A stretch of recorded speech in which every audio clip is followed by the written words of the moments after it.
Where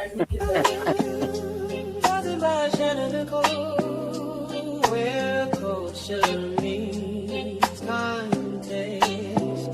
The real is long, judged by the shadow of gold. Where culture meets context. The real is long, judged by the shadow of gold. Where culture meets. Is you live hoes? We back. Okay, we had some technical difficulties, but we back at it like a crack habit. Ain't nobody doing crack on here. I'm just joking. Okay. Just lighting it up, crack. No, we don't do that. It's cracked up to be. Crack is whack, y'all. Crack is whack. Welcome back, y'all. Good evening, everybody. Welcome to the Realist Lounge, where culture meets context. I am your hostess with the mostest, and tonight we are diving into a conversation that is emotional, political, historical, and honest. Honestly, it's honestly overdue, in my opinion. But of course, we got to talk about this redistricting game and who really controls the black vote. Who really controls it? Because y'all been wilding out down south real quick. So we really want to help y'all understand who's been manipulating y'all minds into thinking that these are the people that's representing you well out there in Congress. And I got some amazing panel guests, but of course, I gotta introduce my co-host. We got Fu, Unplug, of course, and then we got Unapologetically G, and of course we got somebody else new that we brought on to the Realist Lounge family, and that is Mark, aka the Model Citizen. Say what's up to the people, bro. What it do, y'all? We just felt like, look, he was just good for the family and everybody. He became a favorite on here, so we wanted to go ahead and just bring him on to just rock with us every Monday. And of course, we gotta introduce the panel guest. These ain't even guests; these family members at this point, also because y'all been on here. And my auntie Melody at the bottom, straight from New York. What's up, guys? What's going on? And then we got not LFR fam. What? Not F. What is that about, man? What is going on? I promise you, we're not gonna get you in trouble, bro. We not. You can't hide behind them glasses, bro. You can't hide behind them. And then, of course, we got my guy. You muted. You muted. My bad. Hello, everyone. They're trying to hide y'all because see, he feel like that this conversation. I apologize. I didn't know. Guys don't smoke before a live stream. I hit the mute button and completely forgot. My apologies. Yeah, I usually wait till I clock out at 7 because I know I go on a whole tangent on this if I smoke first. And then we got Joe Collins. Wow, what's going on, man? Welcome back. Yeah, what up? Thank you for having me back. I appreciate it. No problem. Who else is somebody else here? We supposed to have one more guest, but until they come in, we just gonna go ahead and we're gonna dive right in. Basically, because one thing, like history, it just keeps showing us, y'all, that the fight over the black vote, it's never really been about the vote.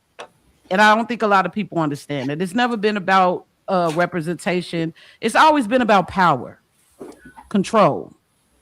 And tonight we're connecting the past to the present with our vintage tea. I'm definitely looking forward to sharing this vintage tea with y'all. I dug in if you from Indiana, this is for you. This one is for you. I got this one for y'all. And we're going to discuss this powerful 1868 newspaper article that openly talked about politicians fighting over what they called the Negro Vote. And later in the show, we'll also get into some of the historical narratives surrounding the civil rights movement that many people today are beginning to question, revisit, and debate about. But first, we want to go ahead and introduce the one and the only time, which is fresh off the press. That's when our amazing co-hosts actually bring something to the table that they feel that our people need to hear about. I'm gonna start with you, Fool, and then we're gonna go around. So what you got? What you see this week that you think that our listeners need to be aware of? I actually saw it when I was on my way home. That Vanguard, which is worth $12 trillion, left New York for Dallas, Texas. So basically, You got all this Mondami hype and whatever. You got Kathy Hochul talking all greasy, and they need to come back. $12 trillion. New York's supposed to be the financial hub. They're gone. Dallas, Texas, straight up bounced. Wow. Why do you think that is? Why do you think they went to Texas? I'm gonna let Joe say something. Oh, Joe okay. already knew what was up. Joe, go ahead, my man. Go ahead. They got to bring it home. They got to bring it home. I think one of the biggest reasons is when you have a lot of Democrats and they propose these plans, and the plans talk about increasing the quality of life for people and giving people free things. That stuff is really not free. There's only so many people that are rich that you can tax before the rich people leave, and then the taxes go to the middle class, and then they start lowering the threshold for the people that they're going to tax. However, places like Texas, they don't talk about taxing the rich. They don't have a lot of social programs that say we're going to take care of everybody and we're going to use taxpayers and tax the rich to be able to do it. We have an economy here that allows people to have the opportunity to build your own business, build your own wealth, take care of your family without the intrusiveness of a state government or state politicians talking about what they're going to do for the heads of people while making other people sacrifice for those policy positions. So yes, bring it to Texas. We love it. And what I'm gonna reiterate with me making that statement is they are not going back. So they're gone. New York. We grew up watching Batman. We always knew we heard about Gotham City. That's New York. New York is about to turn into that because the wealth is gone. There's no leaving. The wealth is gone. That was like the nail in the coffin.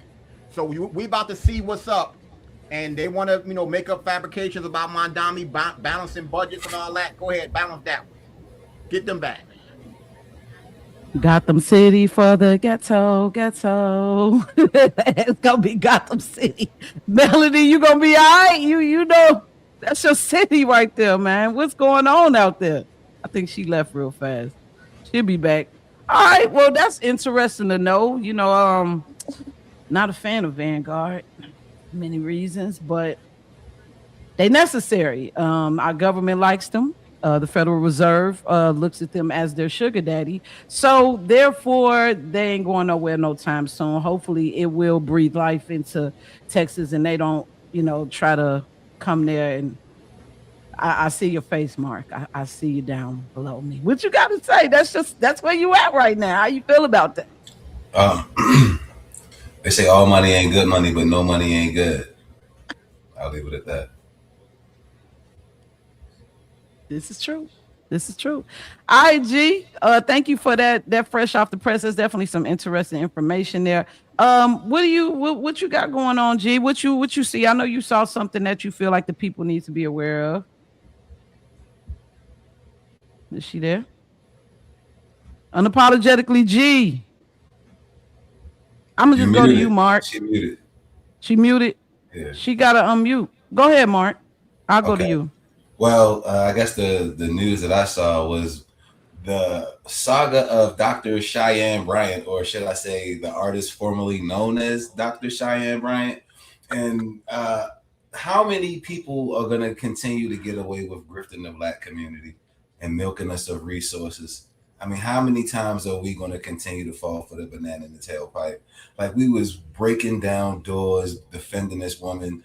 People were allowing her on podcasts without properly vetting her, without seeking credentials. I mean, hell, when you go to the barber shop, the damn barber's license is on the wall when you go in there. When they showed her office, is a bunch of Bible articles, newspaper clippings, and her getting her phony degree. I'm like, come on, man. It's not really as much as about trying to tear down a Black woman or anything like that. I don't really care about her race. What I'm looking at it from the standpoint of, if we want to rise as a community, we have to remove people who are trying to grift our community, people who are trying to destroy our community by feeding us lies and poison. Think about all of the nonsense that she was telling the people, and they was actually believing that shit. Like, I don't know, man. I think that's kind of a big deal. That's the reason why it's going viral in so many different places. I mean, this is even going viral on white publications. That's how you know it's a big deal.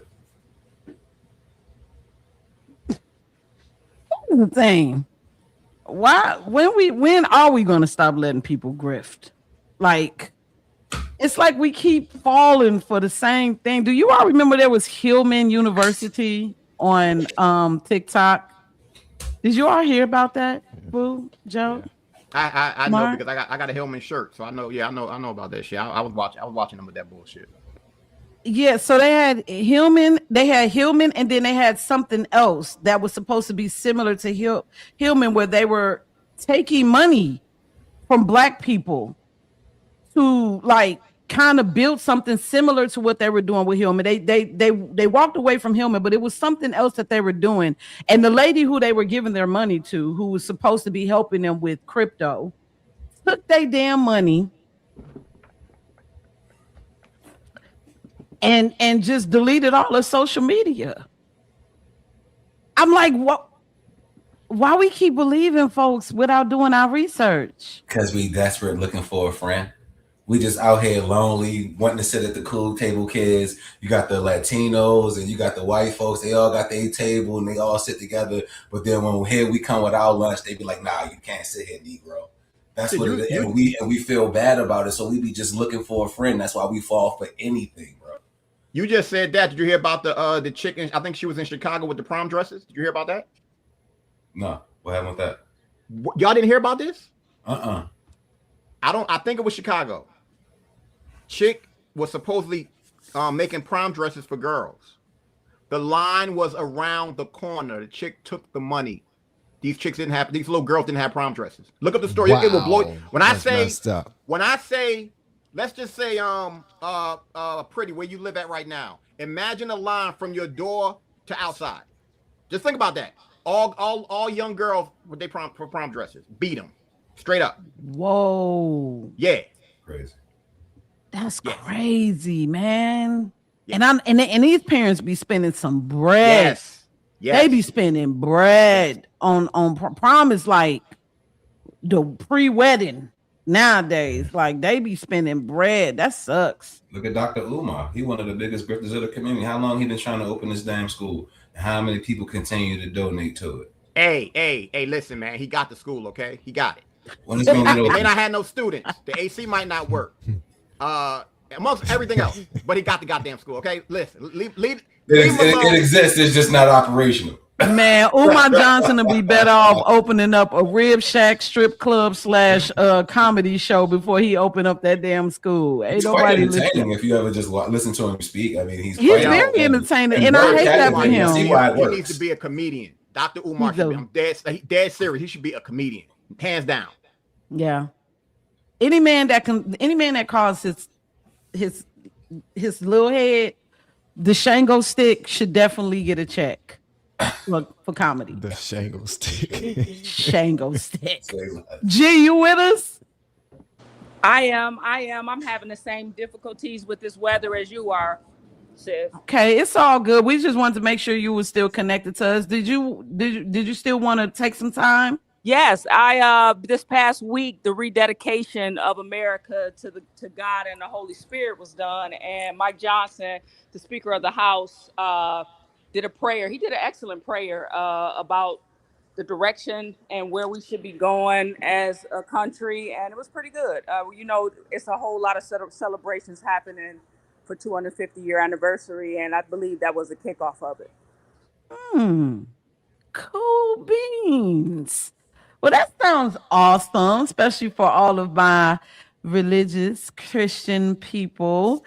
We are rededicating our lives to Christ and God, which is necessary because it's been under Moloch for quite some time. It's been under Moloch for quite some time. You ain't hear me again. It's been under Moloch for quite some time. That's all I got to say about that. Anyway. All right, Dr. Umar, you said it 3 times. That's like Candyman, goddammit. You don't find that suspicious? Well, thank y'all so much for sharing y'all stories. That's it's time to get to this vintage tea. I'm pretty excited about this vintage tea because it's actually about my state, my home state of Indiana, and it's definitely circulating around the Negro Vote. and how politicians were really fighting out here for these votes, especially the Democrat Party. And here in Indiana, majority of the Black areas are Democrat ran. And it's always just so interesting to me to see how nowadays we're in a time where there's so much hate towards the Republican Party. There's so much hate towards Donald Trump. But I'm like, damn, y'all forgave the Democrats for this shit? What, like, y'all forgave them for lying to y'all about Rosa Parks? Y'all forgave them for everything. Oh, well, anyway, I want to read this. This is from the Brookville American, Friday, September 4th, 1868. Let me share my screen. And you guys are more than welcome to actually go look up this article for yourself and other articles. They need to go ahead and pay me for this promotion, okay? This is actually with ancestrynewspaper.com. You can sign up for a trial if you are interested in looking up different articles that span all the way to the 1600s on a worldwide scale. I'm addicted and obsessed with this. So I love the fact that I get to dig in the crates when it comes to history. Now, this is talking about the Negro Vote, right? It's in all Democratic demonstrations that have been made in the state during the pending campaign, the anti-nigger idea has been paraded. Let me give y'all a disclaimer. It's going to be some language. This is the newspaper, y'all. This is the newspaper. This is what how they used to talk back in the day. All right. It says the anti-nigger idea has been paraded with as much prominence as in the olden time. Their speakers have vied with each other in hurling the bitterness invictions upon the heads of the colored race. Hendricks, in his 8th of January speech, gave the keynote in a low vowel and demagogue. They just be making up words in this motherfucker. I'm sorry, y'all. But it says that if it had any meaning at all, it was simply a yell for nigger extermination. Other speakers, from Voorhees down to Dittermore, have taken up the strain and rung all the changes on the old theme of democratic hatred of the nigger.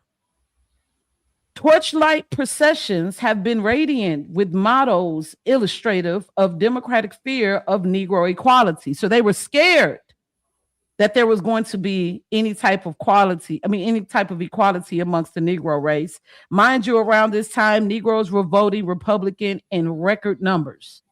There was also several areas around the country that actually had a lot of Negroes in political positions, and especially in Congress. You know, the Republican Party is the first party that allowed Black people to even be in Congress, especially up here in the Midwest. It says that the banners and transparencies innumerable have shown how low and bestial a democratic human being can be when gorged to the desperation by the haunting nightmare of nigger equality. In all this, the democracy of Indiana have strangely ignored the fact that the party hopes to carry the presidential election by Negro votes. Neither their speakers nor their papers are trying to educate down to nigger extermination. Their friends in the rebel states, which is down south, are most assiduously courting the Negro vote, and that their leaders in that section, the men who were more prominent in the New York Convention, are busily engaged in organizing colored conservative clubs. And in doing all that can be done by any and every possible means to secure the cooperation of the Negroes in their campaign, nor is it likely that their efforts will be entirely unsuccessful. So they were already planning on figuring out a way of kind of, switching over to conservative values in order to get the Negro vote. So the switch was already planned years in advance before it happened in the 60s. All right. So this is the switch that everybody likes to talk to, already being planned in 1868. There are many advantages in their hands, not the least of which is the fact that 9/10 of the property in 10 states is in the hands of those who carried on the rebellion. Men who are prepared to use that property to secure the triumph of the principles they fought for during the 4 years of the dire war. I'm going to squeeze down here because I think this is a little bit more prominent and it's going to kind of end this out. I'm sorry that it's so long. So the organized clubs in every locality send speakers through the land to arouse the people, try to convince the Negro that we are his true friends. But if he will not be convinced and is still joined to his idols, convince him at least that he must look to idols whom he serves as his gods to feed and clothe him. Agree among yourselves and act firmly on this agreement that you will not employ anyone who votes the radical ticket. Use all the means that are placed in your hands to control this element by which the radical parties seek to degrade us, whilst they secure success and we could turn their batteries against them. Hence, we have from the lips of an acknowledged leader, the great prominence in the late Democratic National Convention, the man who dictated whatever he pleased of the platform, the planned declaration that the Negro must vote the Democratic ticket or starve.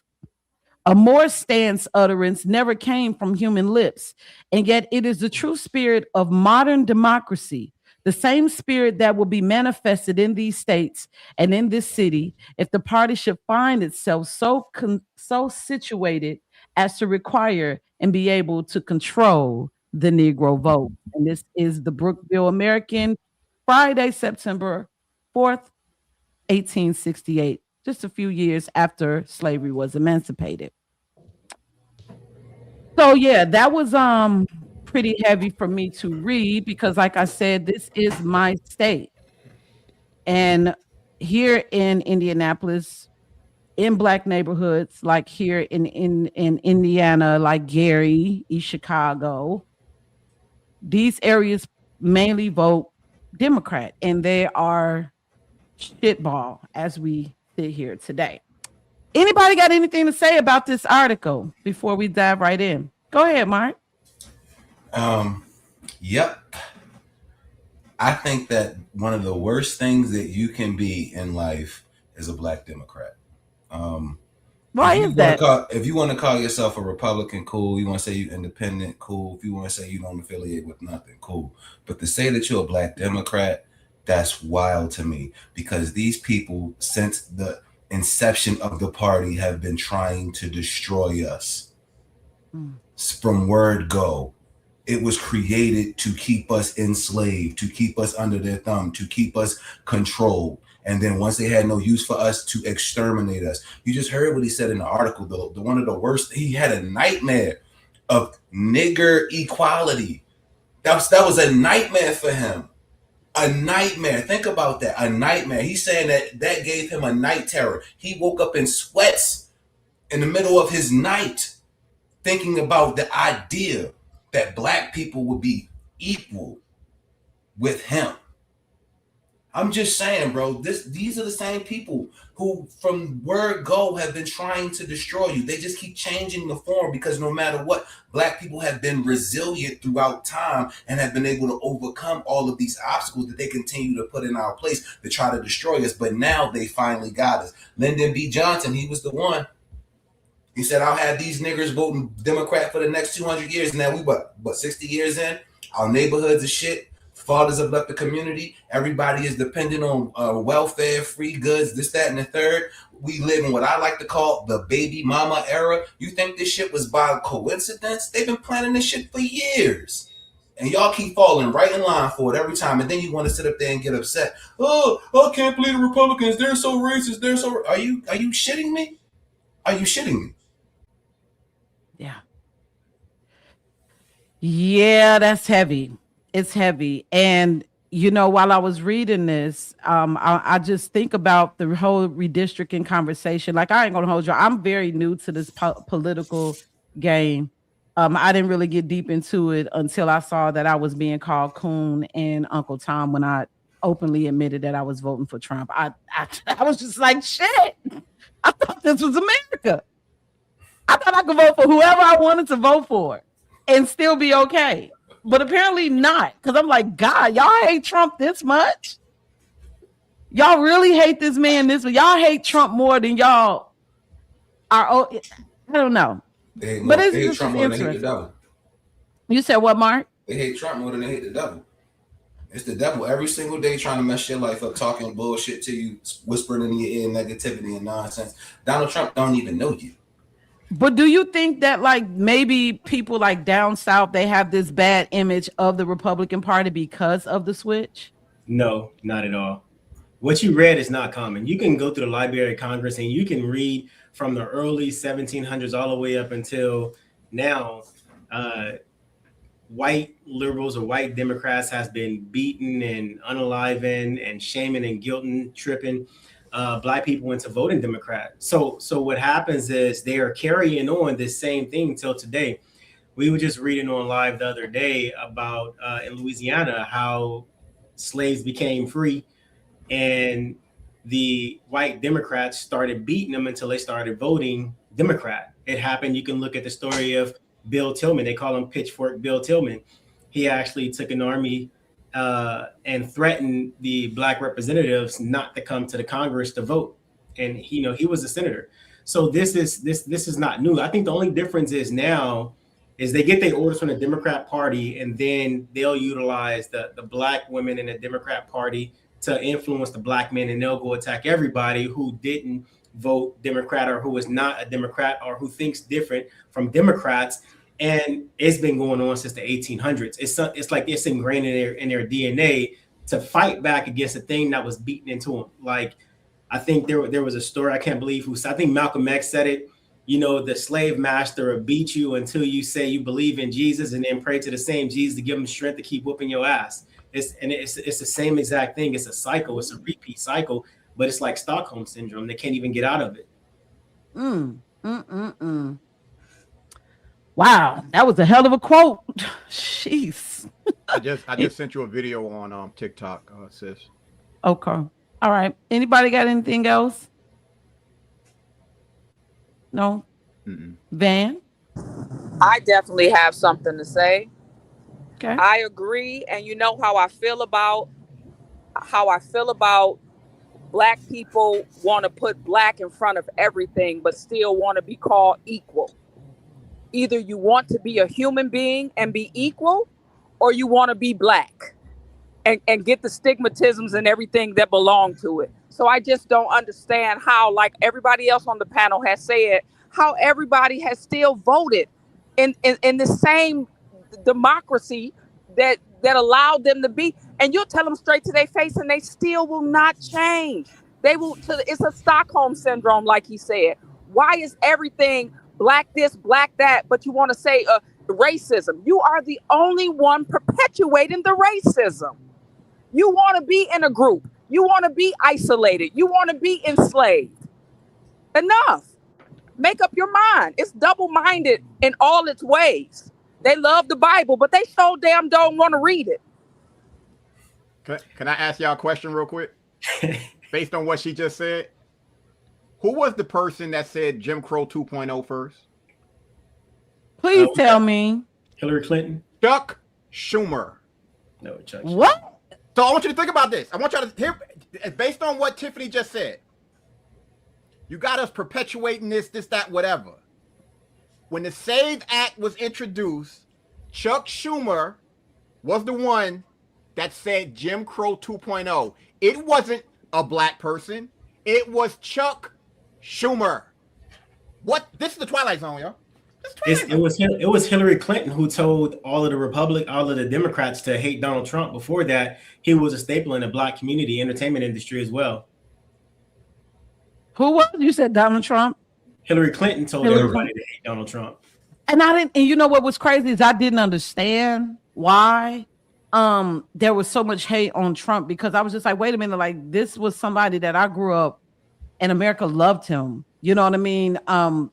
Being in movies, TV shows, the Princes, hell, when I lived in East Chicago, he bought the boats to Gary, Indiana. You know what I'm saying? And folks was working there, and all of a sudden, years later, he's running for president, and that was just, he's evil, he's racist, he's this, he's that, he's this, he's that. And I was so conflicted the first time that he ran. I didn't vote.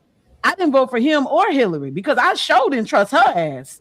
And I needed to see this thing out. And I paid attention to how he ran the country through his presidency the first time.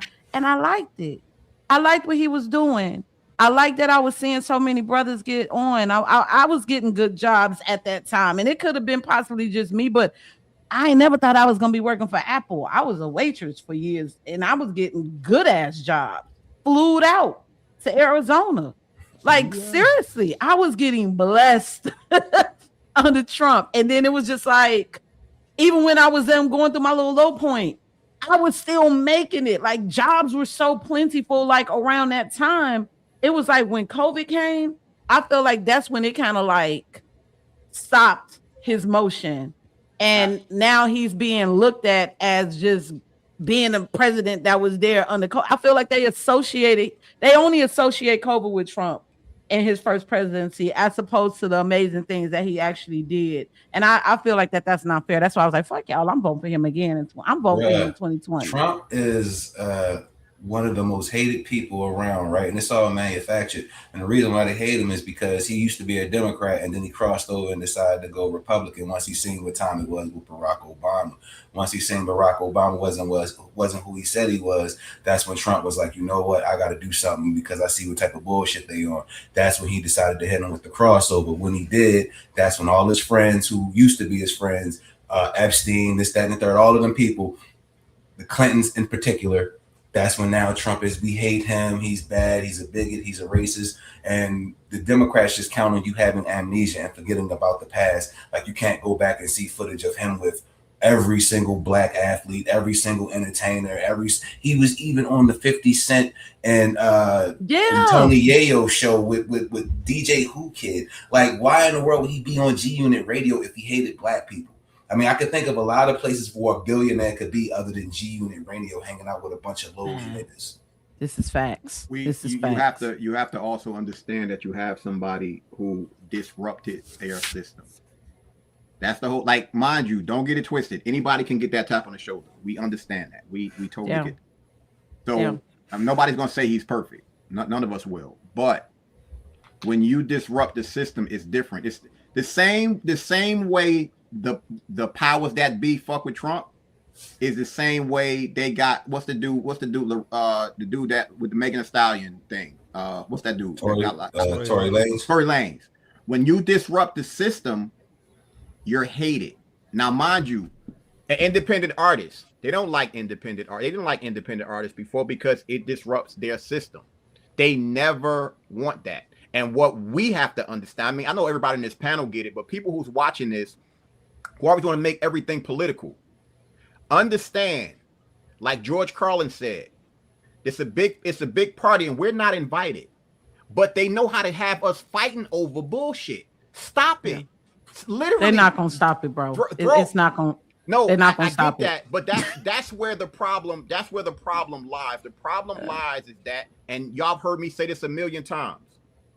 We agree on 80 to 85% of the same shit. The powers that be have mastered the art of having us fight over that 15-20, and that fight is what they perpetuate when it's not reality. And that's where we got to get past, because they don't like the disruption. They don't want us to come together. It drives them crazy. The more people come together, the more scared they are. But now it's to the point the domino has been tipped and they can't fix that shit. It's over. It's done. I love it. That's why they want to get rid of the electoral college. That's why they want to add in states, because if the Democrats get power again, they're never going to let it go. I'm telling you right now, if the Democrats win power and they have the majority, where they got the they're going to destroy the Supreme Court first and foremost. But if they got the presidency, the House, and the Senate, bro, it's a wrap. Freedom as you know it is gone. They trying to kill it right now. Kamala Harris is already telling you what the plan is. They going as far left as they can, and they justify what they're doing by saying we have to combat Trump in some kind of way. He's doing all of this, so we have to do this. We have to take your freedom away. This is exactly what they did in 9/11 with the Patriot Act, bro. The more things continue to happen that are natural disasters or fucking alien attacks, right? That's about to be the new thing. When you start seeing this weird shit happen, just know that it's planned and it's intentional, and they're doing this because these folks are diabolical. These same exact people who were Donald Trump's friends, all of them hang out with Donald Trump all the time, have now done what? They have filed charges on him. They've drummed up with all kind of collusion and lies about Russia. They've attempted on his life multiple times. This is how far the Democrat Party is willing to go. And if they willing to do that to a white billionaire, what you think they fitting to do to me and you? Man. Well, got a question for the panel. I want to know. First of all, let me say what's up to everybody that is listening, that's checking us out. I want to say what's up to everybody in the chat. Let's see who we got here. I see my girl Lynn. What's up, Lynn? At One Lord, One Son. What's happening? We got Wes the Irish Rider. What's going on, y'all? What's going on? We got Queen Vonti. Is that Grandma? Renetta, that's Grandma, ain't it? Fool? Renetta Russell? Renetta Russell. Ain't that Grandma? I think that is. We got Bodacy Tracy. What's going on? Melanie has some issues. So she said that she's going to be listening. I'm sorry that you was having them issues, Auntie, but we still happy to have you here. We appreciate you for at least showing up. And yeah, we also got the Gracious Virtue. So welcome, everybody. Welcome. Let's go ahead and dive into a few of these questions that I got for the panel. So let me ask you a question. I'm going to start with you, Van. Do you think that race has been America's strongest political weapon or no? Race? Mm-hmm. Has that always been America's strongest political weapon? Has that been something that they've always used? Or do you believe I think it's been a strong leg of their weapon, which is power. I mean, their power is their weapon. I think race is just a leg of it. I mean, race is something that they will continue to use against us, and we will continue to fall short of. Like, that's the reason why it's one guy named that I'm not going to bring up, but yeah, they do this all the time. So yeah, absolutely. I was Charleston White was just down on the podcast, and he brought up the 13th Amendment, and he was talking about how slavery still exists as long as you commit a crime, and that's actually written.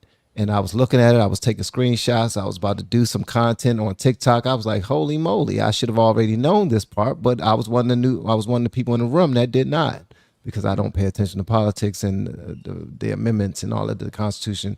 And I just recently started diving into this because of content creation. But when I saw that, I don't think the Democrat Party understand the racial traps that they're falling in, where we're actually pushing our own young people into slavery by supporting the bullshit that they do, by voting for the people that we vote for, allowing for our blue cities to look the way that they look.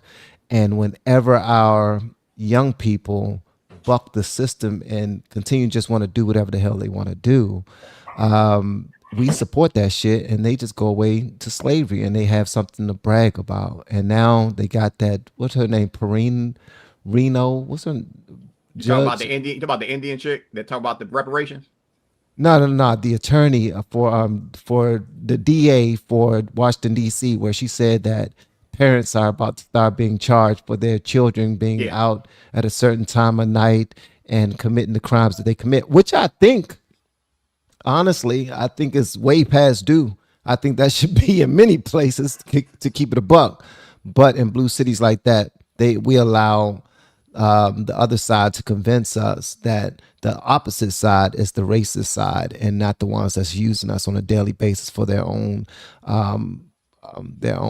pockets. So yeah, so race is very powerful, but I think it's just a part of the leg of power that they use in order to keep us separated. Anybody else want to touch on that? I think it's only used by one party, and it's only been used by one party this whole entire time. And that's the Democrat Party. They're the only people who've used race as an issue. The Republicans this entire time have been either trying to combat it or trying to ignore it or act like it don't exist or try to move around it. The Republicans are about making money and about freedom and less government. They don't have time to be racist. The Democrats make their money off racism and power and keeping people in check. They think that it should be a two-tier society where it should be the class of them and then the worker class. And because the Democrat Party is the class of the poor people, they want to keep you poor. That's why they keep giving you all of these incentives to stay poor, like welfare and all of these housing programs and all of this Medicaid and all of this nonsense that you think that you need. But it's just, let me just tell you that it's free. And then you go on over there and you continue to suck the teat of the Democrat Party. And then you never actually grow up and develop any real skills to make anything happen or to cultivate your community. Meanwhile, everyone else around you continues to lap you. Yeah. Pretty, based on what he just said, if you could pull it up, can you play that video I sent you? Which one? The one I sent it to you. You said send it to you on TikTok. So the last video I sent you on TikTok. It plays into exactly what Mark just said. I'm talking about to a T. Okay. Anybody else got anything to say on that? I agree wholeheartedly with what Mark said. It is definitely a class issue that they put on race. They made it a race issue because they needed the demographic, but it's a class issue. It's just the rich against the poor. That's it. But the way Black people see it is they're the disenfranchised. So instead of saying that they just poor and uneducated, they just want to say they Black. That's it. I think that I don't know. Like lately, I've just been kind of noticing that when it comes to like talking about racist stuff, like I told my man the other day, I said, that's a broke motherfuckers conversation. Like only broke people can really sit here and focus on the fact that they don't have something because of their color. And then I think about like all of the opportunities that I was given, even as a semi-poor person. I got an opportunity to go to college for free because I was Black and lived in Indiana. I don't know about anyone else, but like I'm not understanding like how we still are here where we always have to make it seem as if we need to beg politicians to give us anything. Am I the only one that like feel like why are we begging y'all to do anything for us? I feel the same way. They work for us. Work for us. This is the part that it's like based on what you just said that it goes over their heads. They work for us. Period. It's more of a it's more of a education thing. Like race plays a factor, and of course, race is a poor man's game. Of course, we live in a system of America where it's not necessarily the rich versus poor, but we do have a classist system.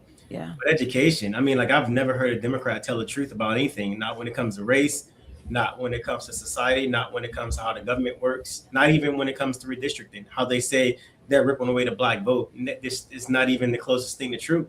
But they use the unintelligence of Americans, especially Black people, when it comes to emotional intelligence, to keep us in this circular pattern. And because we, like the majority of the Black community, it's like they want to feel a certain way. You know what I'm saying? Like they want to be the victims in every single situation, but they also want someone to make them feel good. Without taking action. I've noticed a lot of times, even when I ran for Congress, and we see a lot of people protest, they don't protest with like a ledger of things that they want. They protest, they hold the signs to make themselves feel good, and then they go home and brag about them protesting, and at the end of the day, nothing gets done. You know what I'm saying? But it's just it's unintelligence, and it's an emotional unintelligence. And even when I go to TikTok panels or Facebook panels, or even when I like debate on the news, I don't hear anybody make a logical debate around why is it so important that Black people vote Democrat, and is Black synonymous with being Democrat, because a lot of people intertwine the two. They're taking away the Black vote by removing the Democrat. Well, now you have an opportunity to vote for Republican. Are you still Black, or did your race change? You know? Yeah. I agree. I feel that. Now, bro, is it the one from Facebook or the one on IG? I mean, on TikTok. It's the TikTok video. It's the one. It's the one that says the rich versus the poor. That one, the one with the blue. Okay. Letter. I play that one because it's not about what I'm saying. It's about what the conversation between those two brothers. It's perfect for what Mark said. Okay. Yeah, I just think that anybody else got anything to hit on that? I can't find it, bro. It's the last message I sent you on TikTok. Oh, the one with you? Yes, but I'm only on for a second. Then it goes right into the video. Okay. All right. Hold on 1 second. I don't know if any of y'all saw this, but the breakdown. This is what I love about logic. For me, talk about logic. There we go. Okay. So no. Grand Rising, everybody. I want y'all to pay very, very close attention to this.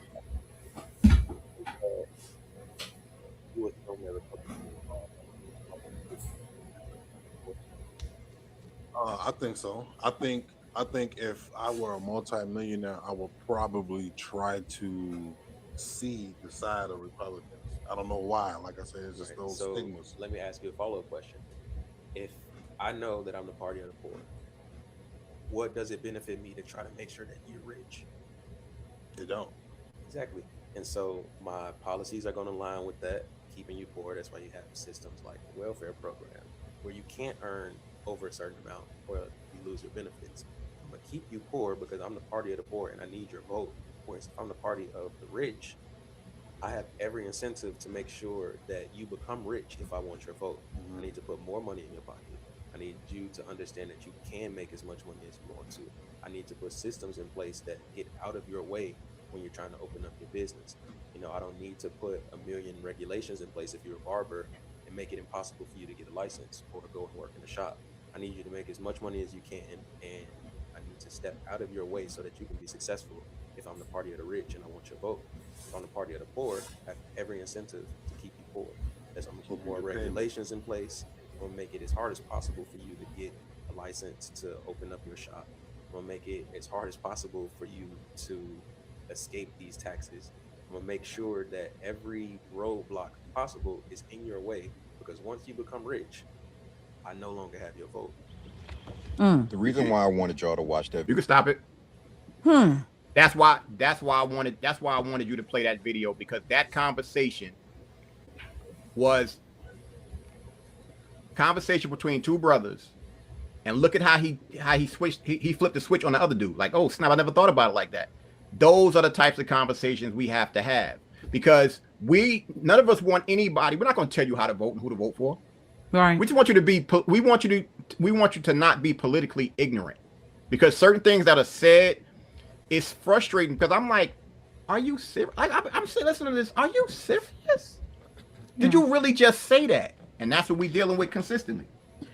So yeah, and that's the crazy thing. Now, like I said, I always want my listeners to know. I want our listeners to understand. Like, I am by no means, I don't know everything when it comes to politics. Like I said, I'm a baby in this game, and I'm still learning as I go. And that's one of the reasons why I wanted to do this show, because we're all learning together.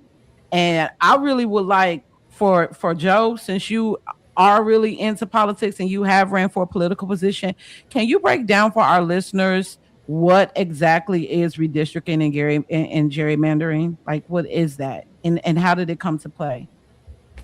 Well, redistricting is when you develop districts that's supposed to be favorable for the voting population in that particular state or in that city.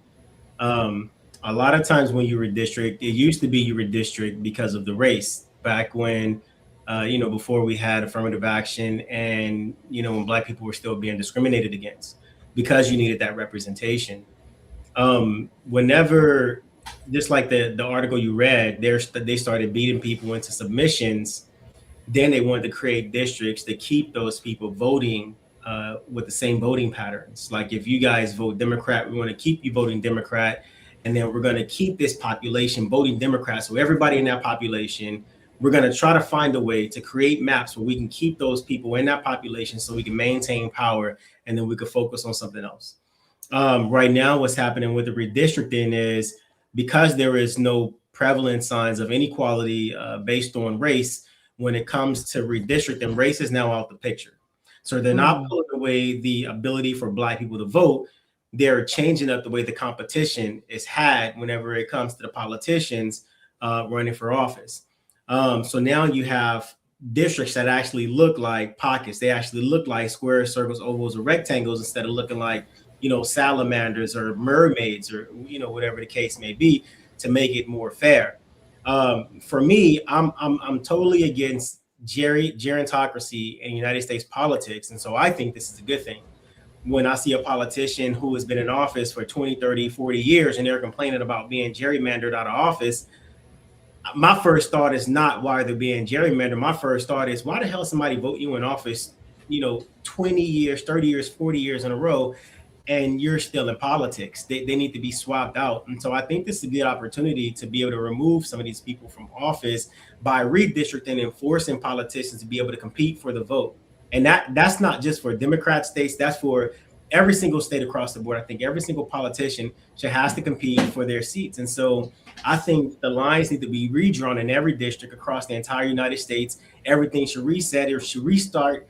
And then people should vote on brand new politicians altogether. 90, 80, 70-year-old people in office is ridiculous in my opinion. I agree. Anybody else wanted to touch on that? I definitely want to make sure that I give my people the definition of what gerrymandering actually is, so you guys will get a better understanding of what it is. Because I know some people just throwing the term around and they don't know what the hell they talking about. I ain't about to be that one. So we all learning about this together. Go ahead, Mark.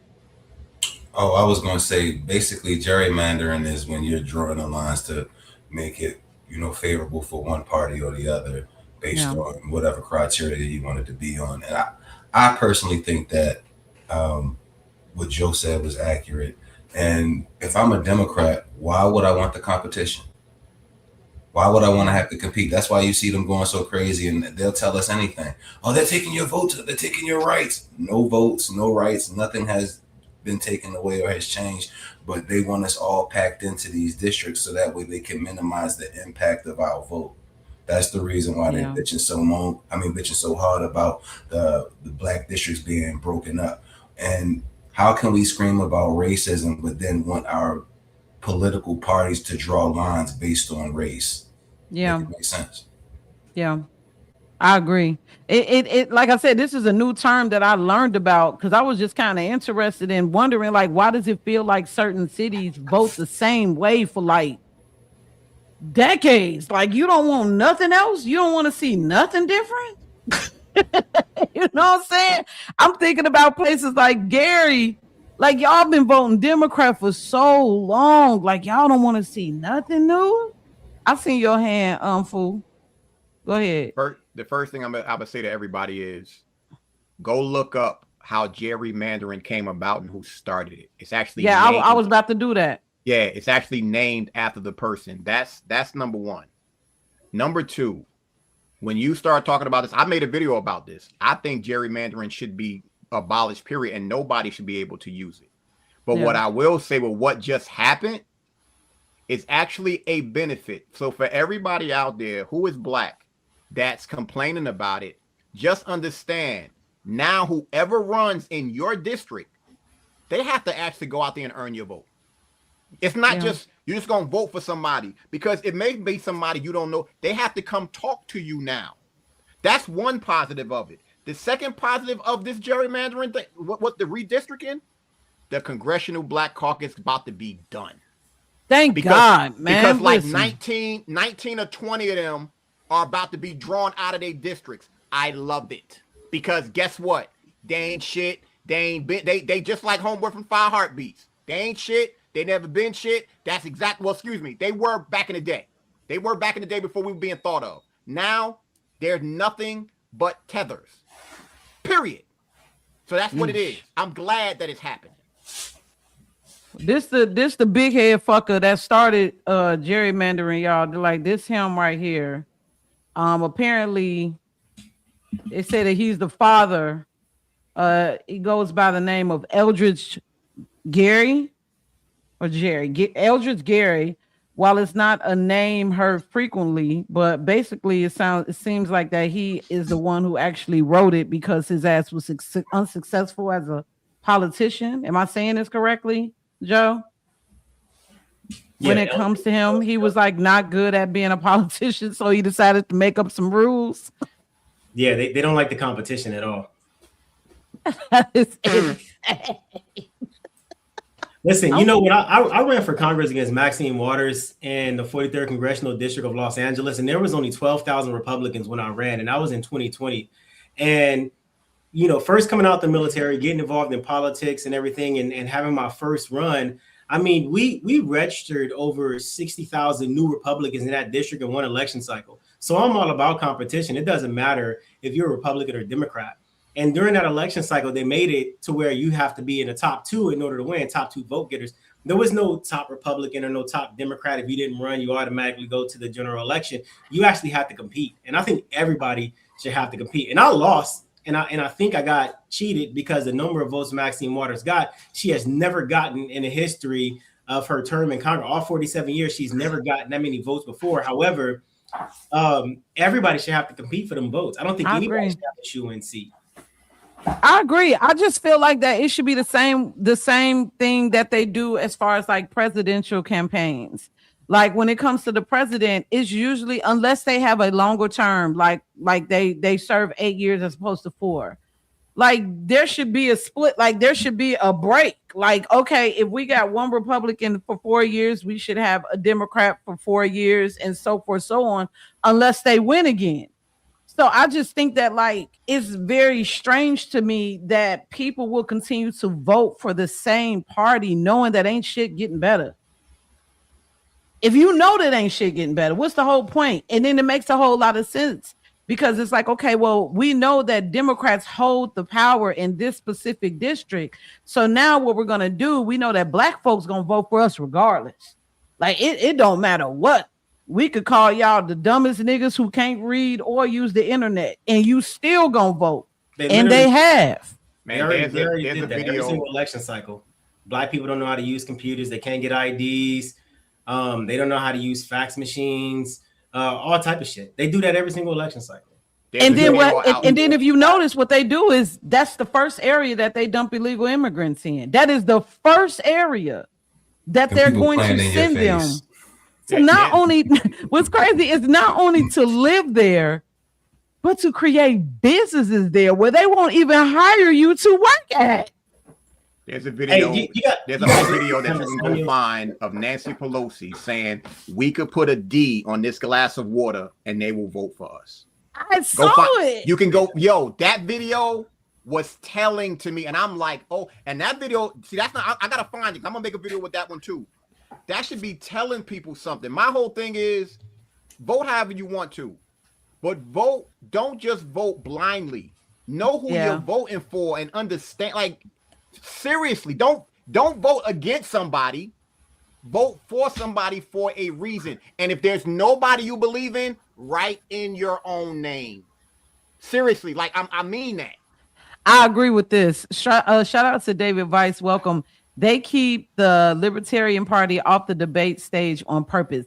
Why can't we ever have a Libertarian or an Independent like in position? Why does it always? That's a good question. Like, why does it always have to be Republican and Democrat? Joe can answer that. They don't never raise no money. That's why. It's not just about because you're running for office, you get to get on the debate stage. You have criteria you got to meet. In politics, the person who has the money has the support. If you're not getting no money, that means nobody supports your race. So why should you get attention? You have to buy media spots. You have to buy advertising spots. You have to buy people to work on your team. You can't just be Joe Schmo, broke as shit, and then try to run for office. It don't work. So that's why libertarians get left off the party. That's why independents get left off the party. You don't have no money unless you're a billionaire and you're funding your own campaign.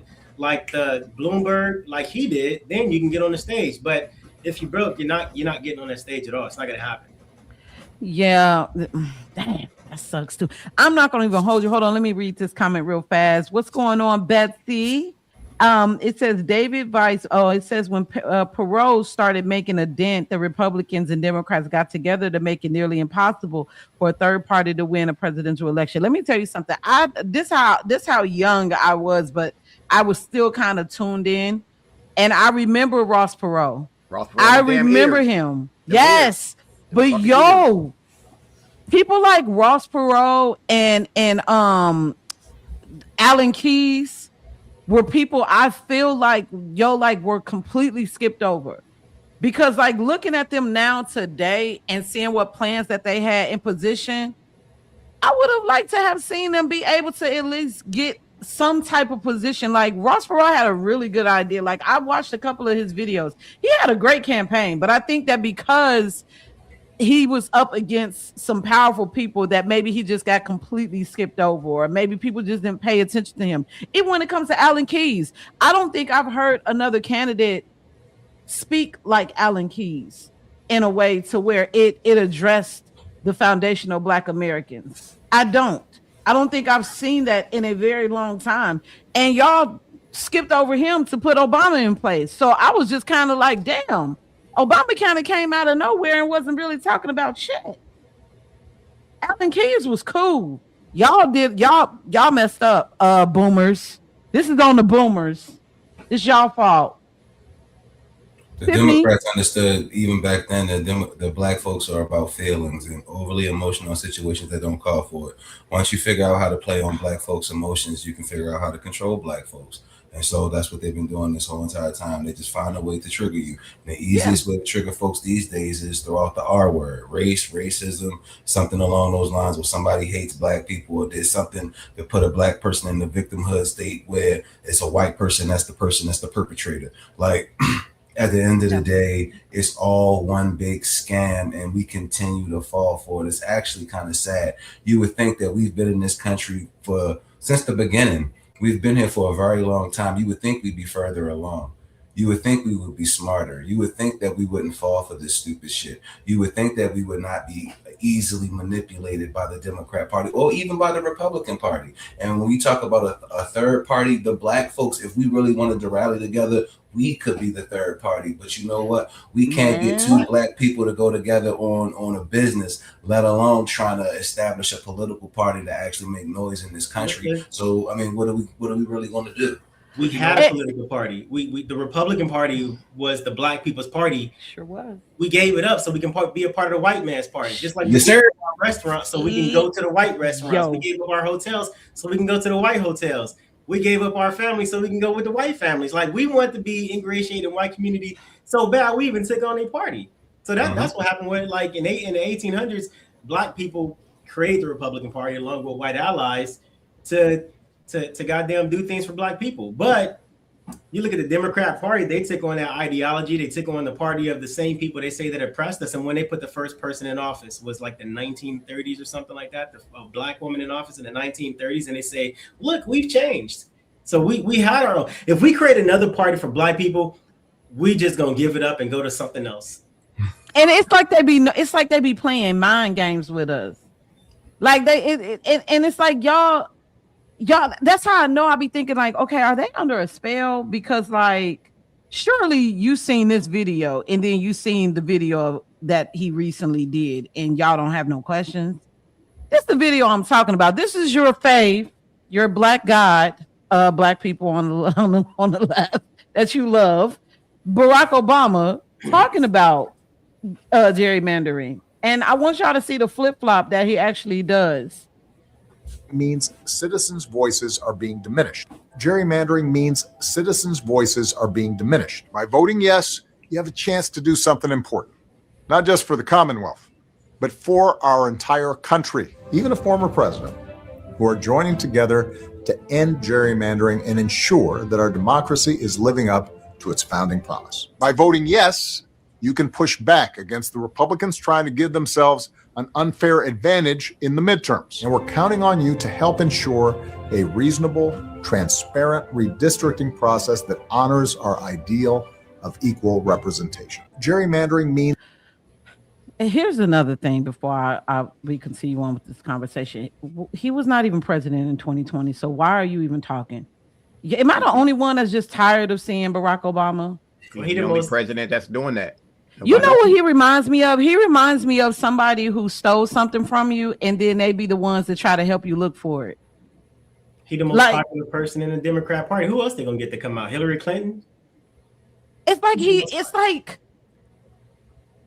he reminds me of somebody that been to your house. You invited them over, and they stole $20 off your dresser. And then when you like looking for it, they want to see, oh, well, let me help you find it. You know you stole the shit. But he's always around. And then they'll come back over and then they'll be like, hey, did you ever find it $20? You know what happened to Barack Obama? The same thing that they talked about in The Dark Knight. I believe it was Two-Face's character who said it. Either you die the hero or you live long enough to see yourself become the villain. And all I'm saying is Barack Obama and Michelle Obama looking like the bad guys in the movie right now. Mark, let me explain why what you just said is so poignant.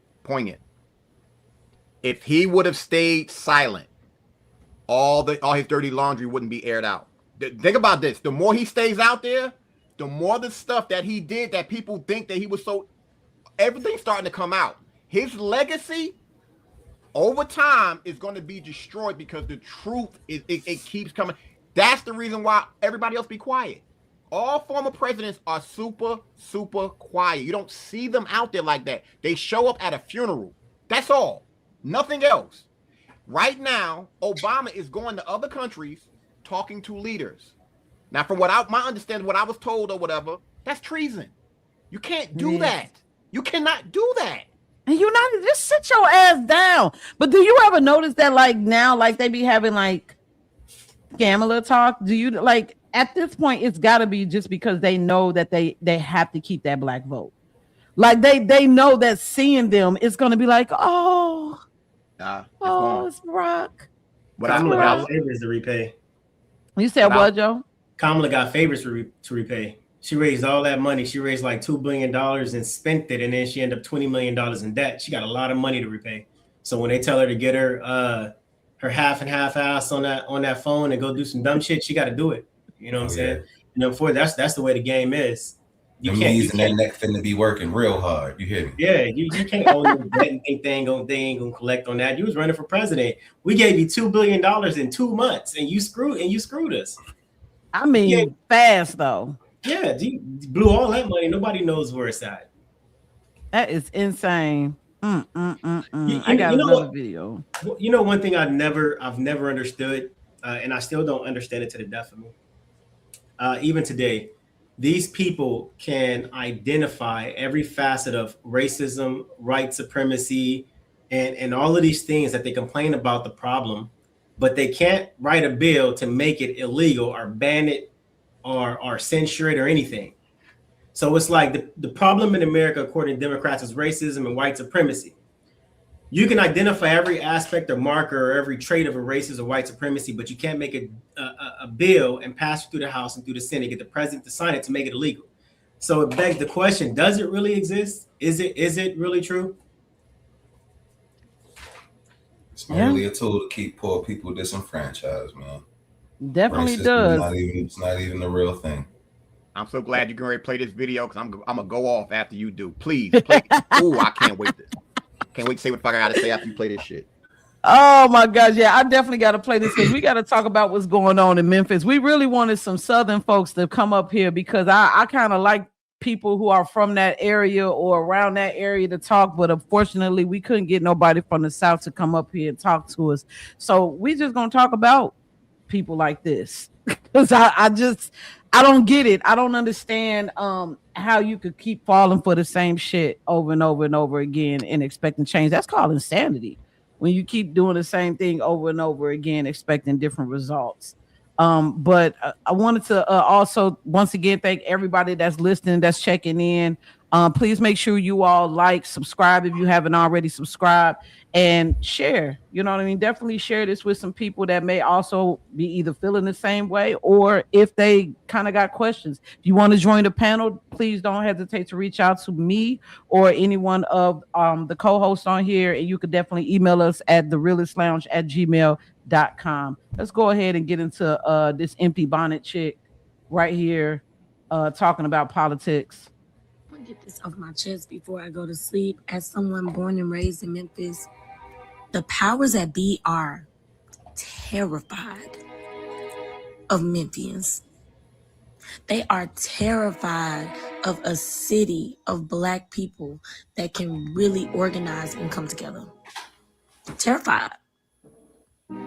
So terrified that they had to organize and attack on the rights of Black voters. And they had to get it out the way quick, y'all. Like, they wasted no time. They scared of us. They are scared of what Memphians can really do when they rally together. Because, baby, when we rally together, we're a force to be reckoned with. And the saddest part is, this is just the start. This is just the start. They had to get Memphis out the way first. But you know what? God don't like ugly. Girl, shut your weird ass up. First of all, empty bonnet lady. Yes, they are scared of Memphis. So much so that your mayor had to ask the president to send a National Guard down there. Yes, they are scared of Memphis. They scared that they're going to die when they go out there and visit. The crazy thing about it is that Memphis has been voting Democrat for a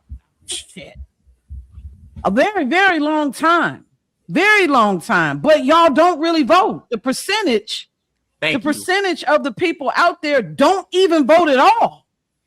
So I'm curious to know where you going with this. On top of that, y'all poverty rate sits at approximately 20.5% than the national average, and your average family of four is roughly making $31,000. That's you making McDonald's wages. So how is you vote? Go ahead, fool. Go ahead, fool. I'll let you have this because you're the one who gave me this damn video. I don't know why you want to get my blood pressure up like this with this shit. Can y'all hear me? Can y'all hear me? Yes. Okay. This chick came on and said, when Memphians get together, they scared. Why don't y'all go out and vote? When it's Memphis tops when it comes to the murder rate, where y'all at when that happens? Then they want to talk about Black representation in Memphis. Y'all have had a Jewish rep for 19 years. 19 years. And you had a Black woman run against him 6 times. What the fuck? These people are so they kill me with this because they fall for the trap. But the thing I love about this right now is the hypocrisy is being shown full blast. What she said made no sense. Memphis has a population of 603,000 people. 603,000. Go look at the voter turnout in Memphis. Are you? I think it's like 13%. Like, what are you talking about? Like between 11 and 13% is what I heard. Oh, that's my. So she's saying all of this. Once again, y'all always hear me preach the same thing. That woman that had that bonnet on, I bet you $1 to a donut. She ain't never been to a city council meeting, a school board meeting, or a county commission meeting in her life. She don't even know where the fucking building is. That's the problem that we deal with. Y'all wanna run with headlines and get mad and show your frustration, but you're not involved. That to me is a major issue because you come up here talking with that emotion, but you have no action. Going back to what Joe said, you got NBA players, namely the King, said he don't like playing in Memphis. Why they got this? LeBron James said this. But I like the music in Memphis. 8 Ball MJG. Memphis I used to love me some Priest Mafia. I ain't gonna hold Listen, that was a long time ago. Memphis got it when it comes to the music, when it comes to the barbecue, when it comes to the food. Y'all definitely got some good music, but voting. But I bet you one thing based on what you said. I bet you won't go to an outside barbecue in Memphis, though. You're right. I won't go to an outside barbecue in any liberal city. I'm in Indianapolis. I don't fuck with y'all. I'm not coming to Riverside We're not coming to none of your organizations. We're not coming to none of that because y'all like to shoot. It was just a shooting a couple of days ago. As a matter of fact, if I'm not mistaken, I can't remember the story. There were NBA players saying they got robbed in Memphis. This is a fact. This is a fact. That's why, they are so funny when I listen to certain people. And for the people in the back, guess what? You didn't lose your right to vote. You didn't lose your right to run for office. You still can run, but guess what? The same way now they got to work, they got to earn your vote. You have to earn theirs. You have to go to other areas and go campaign. You can't just do shit online. You can't put on fake eyelashes, that a big ass weave like Jasmine Crockett, and be on social media. It don't work like that anymore. You have to work to earn somebody's vote now. That's a David, I'm sorry. Bottom line, this is what it is. If they put certain areas in the hood in the hood now as far as their district, go over there because guess what? They will vote. I learned this when I first moved down here. The person who knocks on the most doors wins elections. Period. It's never changed. It has never changed. Now I know Joe will talk about the money and everything like that, and I'm not going to deny that. But when you start talking about local stuff, knock on doors and watch what's going to happen. This just how this goes. I told y'all, like everybody on the panel knows this besides Mark. In 2028, I'm running for the county commissioner chair here in Douglasville, Douglas County. I guarantee I'm going to get more votes than whoever be voting in Memphis. I'm going to get 50,000 votes. I can mark that shit right now. I'm going to get 50,000 votes. And I'm going to I'm a stamp on that because I know how to talk to people. I know how to communicate. Listen, you better use that law of attraction and say you're going to get them. You're going to win, bro. I'm not going to, I just said I'm going to get 50,000 votes guaranteed. And I'm going to win. See, they don't want your ass to win. You see how they just paused you? They don't want you to win. But we saying you already won. You already got it. You got it. As is. But now, Mark, what you got to say? I know you got something to say about that video. Oh, man, I thought she was hilarious. She was an excellent representation of the Black community, especially our lovely Black women. I love to see you guys on the internet for the world to see in bonnets and looking absolutely ridiculous, espousing notions that make absolutely no sense. For instance, Memphis being first to what? Be the worst, to be named the worst city or the first city to lose its NBA team because of gun violence or players being robbed. Like, if you're going to be anything in life, please be fucking for real. Ladies and gentlemen, Memphis is a dangerous place because Black folks make it dangerous. The reason why they don't have the kind of representation that they need to have is because the Democrat Party understands that the few Black folks that are actually going to show up, they're going to show up for the Democrats, so they don't actually have to do anything. All they have to do is just hear your pain, act like they empathize with whatever's going on, sell you some kind of dream and send you on your way. And the next thing you know, you're voting for them and you get absolutely nothing in return until it's election time. And then they come back out to remind you that you're a victim and that you need to vote for them because the other party is so big, so bad, so racist. Meanwhile, it's Black folks and Democrats that's blowing your ass off every time you go outside. Well, they don't even know who Black in the community no more. That's the sad thing. You know, that's for another conversation. We don't know who Black in this country no more right now. But they've been able to just flood the culture to the point to where we don't even have a culture anymore. You got people who know nothing about Juneteenth. Somehow there's a Kente flag that has been associated with Juneteenth at this part.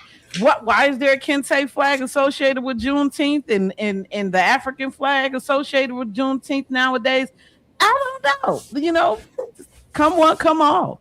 I definitely want to go to this one, and then I got to play. I gotta play this video because I feel like that this is probably one of the biggest hurdles that we have to jump over when it comes to the new generation of Black voters. It said, what's sad is most people can't even name or describe the three branches of government, but hollering about losing the right to vote.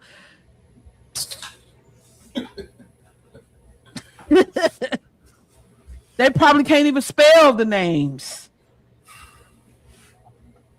Well, all five of them. You can't even spell the names, but you know, hey, who am I? We all here learning. Y'all should know this by now, but at the end of the day, this is our biggest issue. Is these people right here. If you are a boomer or like an older Gen X and you wonder why the community don't really have respect for y'all, this is why. Because y'all do this shit. Nobody take my vote, take my vote, take my vote. I ain't gonna let nobody take my vote. I'm gonna keep on walking. Y'all just need to go on ahead to the upper room. Just go on. Like the fight ain't in y'all. Like y'all don't want to fight. Y'all don't want to end this system of white supremacy. Y'all just want to go in y'all house and get y'all social security. Y'all just want to die and leave us with all this bullshit to keep fighting. Yeah, that's it. I agree with her. Shout out to that FBA lady from Queens. You can follow her on TikTok. I agree with that. I feel like our elder generation, they have made it extremely hard for us to move forward. This is coming from somebody who this was the only argument I ever had with my granddad. My granddad just turned 90 last year, and he knows that I am a Republican, you know, and we had a conversation and we had it out. He told me that because Trump is in office, that I was going to be eating off of a trash can lid, y'all. He had told me that because of the way that I voted, now mind you, this man been living in Gary since he was a baby. But because my vote, I'm gonna be eating out of a trash can lid. So my question, and then I had to hang up after this. Okay, you being my patriarch, my elder, it was supposed to be on you to make sure that shit didn't happen. It should never have had to have been on a politician to take care of your descendants. But why do you think that the elders have such a hard time understanding that they made a very bad choice? When y'all voted for them in the 60s, y'all should have voted for them if that's what y'all was going to do. And then y'all should have created y'all own damn party. Y'all had the know-how.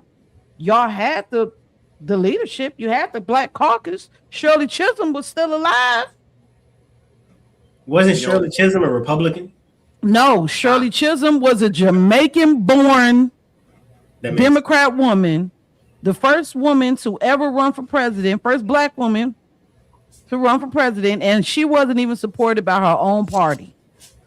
If you want to hear something that's crazy, and I don't even think that our elders know this. You have so many people so quick to talk about the Civil Rights Act, and it was passed by Lyndon B. Johnson.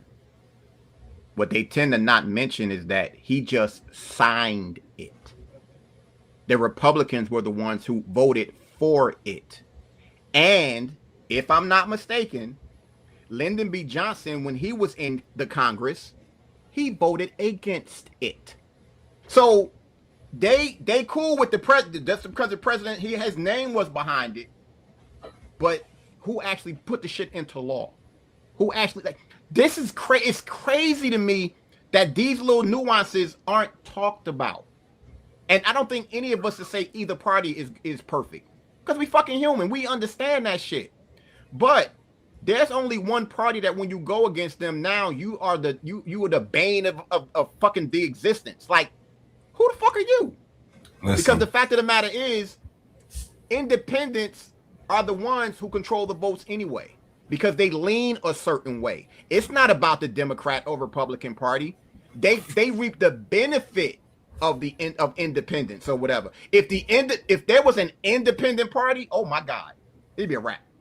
Let me say something that you're not gonna like. When that was the second civil rights bill that was passed. The first was passed in like 1800, yeah, 1800 something, yeah. The issue with this new civil rights bill, they say it's a civil rights bill, but it was actually an amendment to a couple of United States codes, and it didn't even benefit Black people. Black people would be considered unintended beneficiaries of this civil rights bill, because the only thing that it said for us is you can't be discriminated based on race, which we already had in the Constitution. You can't be discriminated against based on race. However, we were only unintended beneficiaries of this civil rights bill amendment. So if you actually go read the bill, it was actually intended more for Asians, Indians, corporations, and other businesses, not for Black people. Even with Lyndon Johnson filibustering a couple of times and then passing it, saying that he's going to have niggas voting Democrat for the next 200 years. That goes off the emotional intelligence from the whole Dr. Martin Luther King march. And the only thing he has to show for it is a bill that people tout, both Republicans and Democrats, about how it's supposed to influence positively Black communities when it actually didn't. That bill of 1866 was the bill that actually forced the United States government to recognize free Blacks, slaves, and Black immigrants as actual people or citizens, or recognized and to have rights in the United States, not this new bill. I think we've been held hostage by the ancestors long enough. These old Negro spiritual singing, slow-footed folks out here looking halfway like they dead, talking about, oh, we are overcome. Man, it's over for all of that. We don't want to hear it no more. We want solutions. I don't want to hear about your songs. I don't want to see you outside shaking your little sign, shaking your face, looking ridiculous. What are we going to do to actually enact change? All of these people sitting up there talking about the Republican Party so racist and all of this. These people have been so lost. Their mind has been so poisoned over decades of just mind control and just filling their heads with nonsense. Because how in the world can you vote for or align yourself with the exact same people who have sought to keep you enslaved since you were brought to this country? You know what's crazy is I was on a little wacky tobacco a couple nights ago, and I found myself watching. I'm always watching some shit, y'all. That's why I know a lot. I know a little bit about a lot of shit. And I was watching something on Gary, Indiana, my hometown, where I was born. And I always knew that Gary started off as just being mainly white. It was definitely nowhere near the way that it is right now.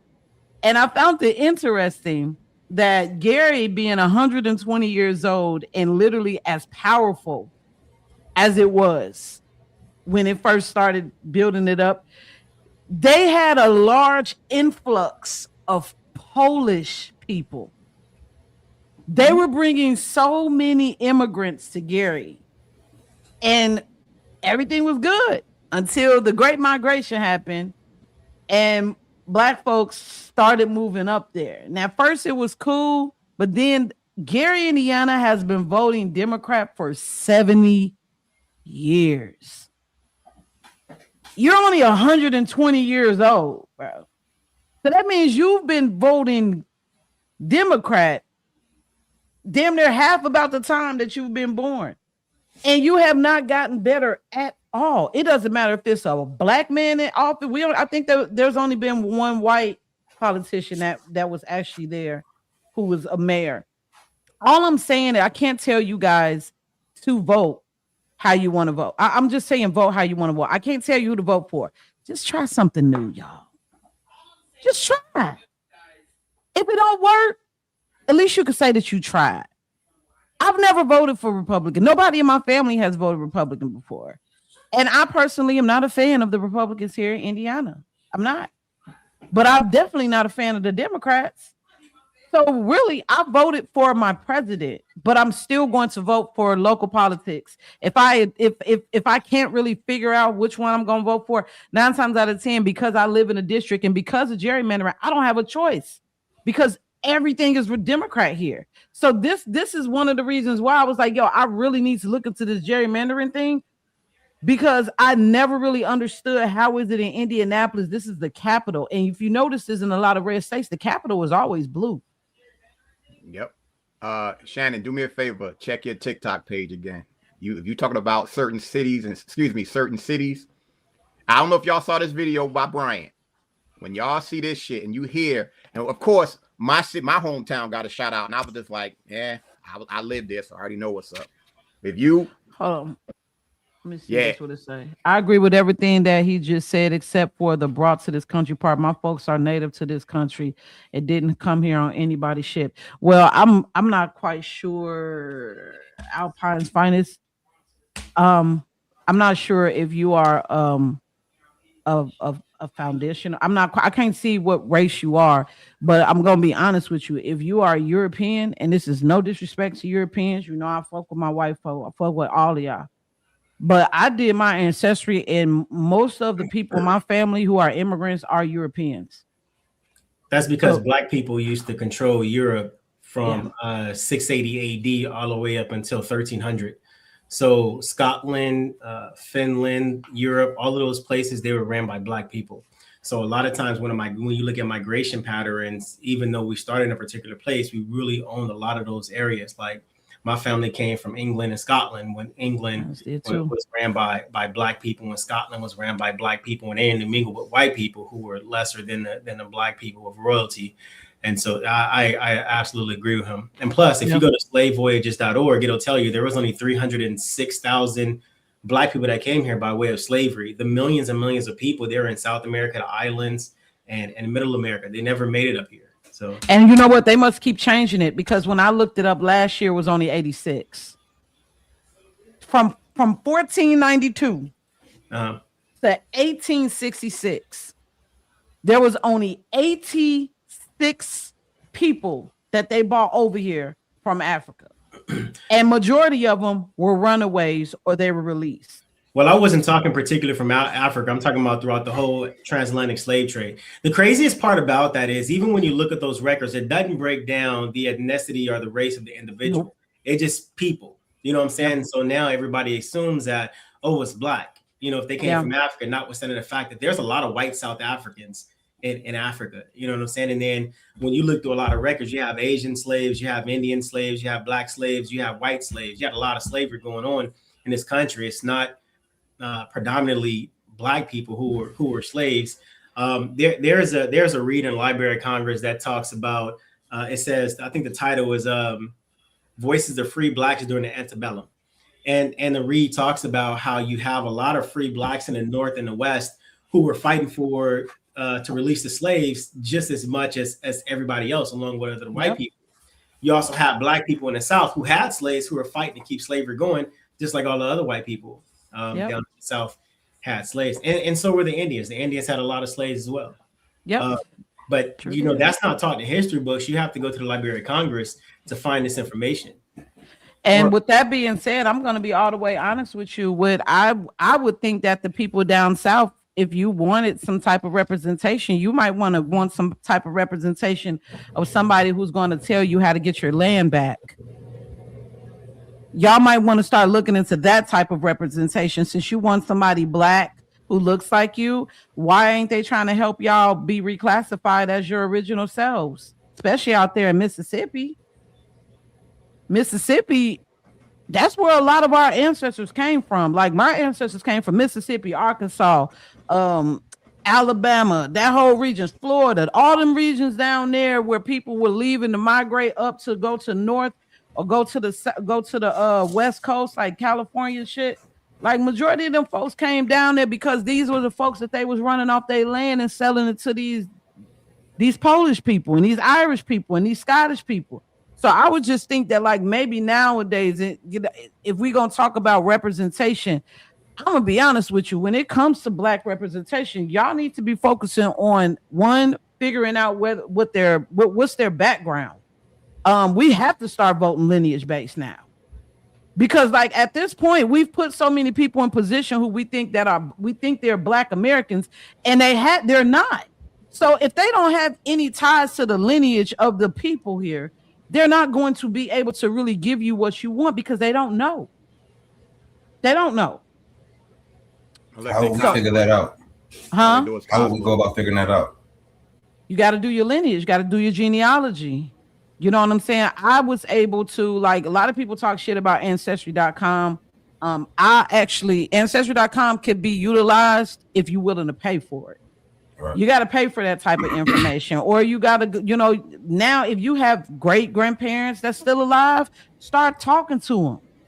Start talking to your elders before they wipe their memory away.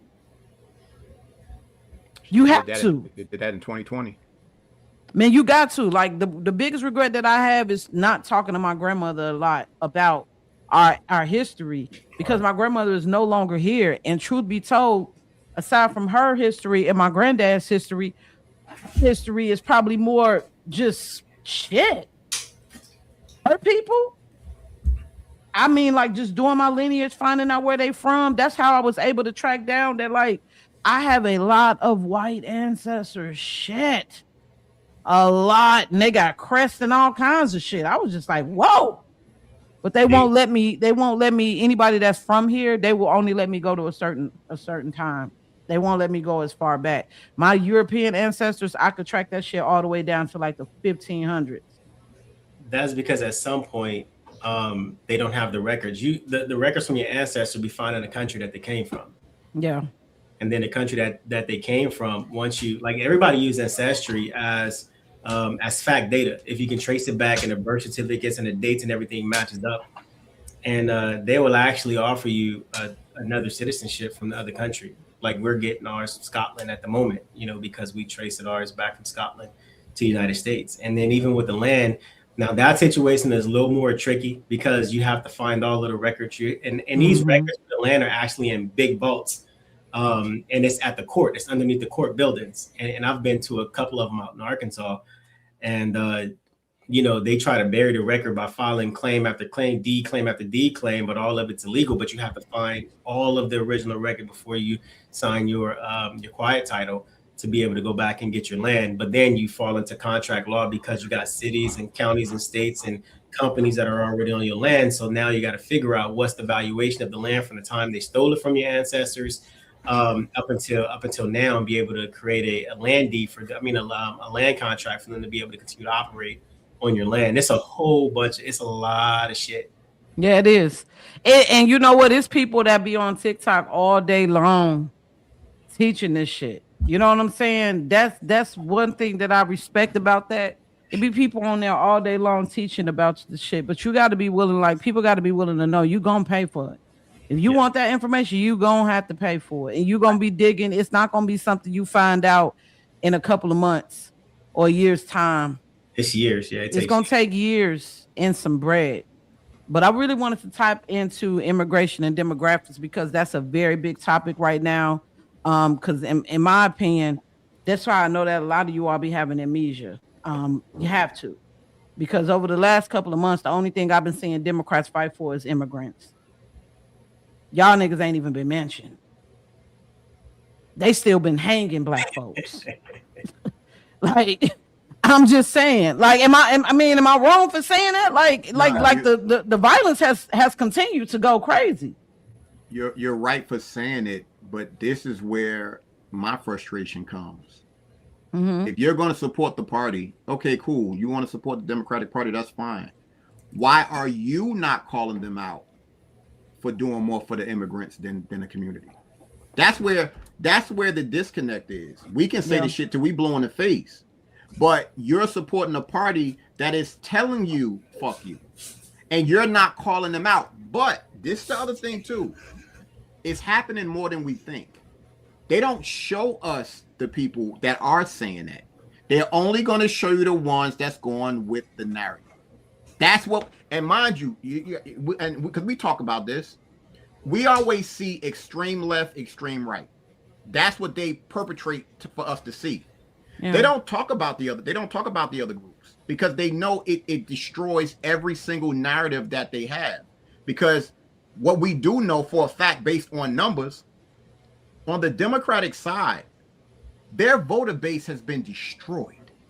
Like, they have lost numbers with every single vote in demographic, every single one.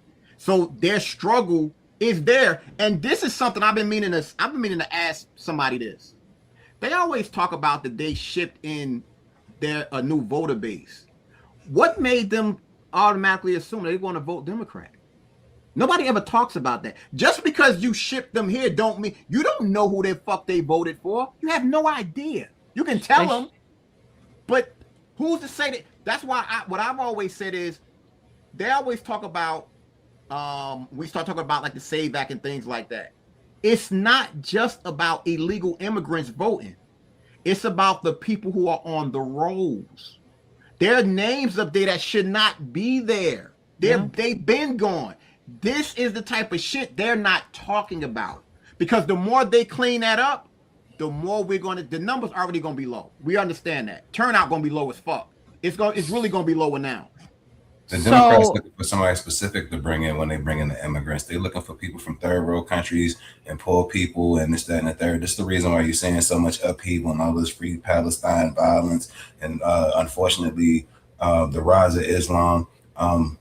It's because of who we allowing into the country. And the Democrat Party are absolutely loving this because they foster off of the chaos. They profit off of the chaos. They make money off of crime. They want you to be in this position where you constantly are destitute. And the reason why people will vote for them when they come into the country is because they're bringing in poor people. And when you give poor people free stuff, that will establish some sort of loyalty, some sort of bond in their eyes. Hopefully that when you remember what I did for you, and then election time comes around, now you scratch my back as well. And with that, ladies and gentlemen, I do have to I have to run. I got a prior appointment, so I will catch y'all next Monday. I love all of y'all. Thank y'all for your time. And all right, Mark. Thanks for tapping in. We'll see you. I'll see you on Monday. I'll holler at y'all. All right now. But yeah, did you all ever see that video where that Asian lady was talking about how they were told that they could start businesses only in the Black community? Yep. That they could not start, the immigrants could not start businesses in other communities, that they primarily were sent to the Black community. Man, you think about it. We ain't never been to the suburbs and went to a Chinese spot. You go to a Chinese spot in the hood. That's it. They got Panda Express. No. I said Chinese spot. I'm talking about the Chinese spot where the cats be outside, rumble together, whatever, in the corner. We're not talking about Panda Express. It's different. This isn't something that we not used to.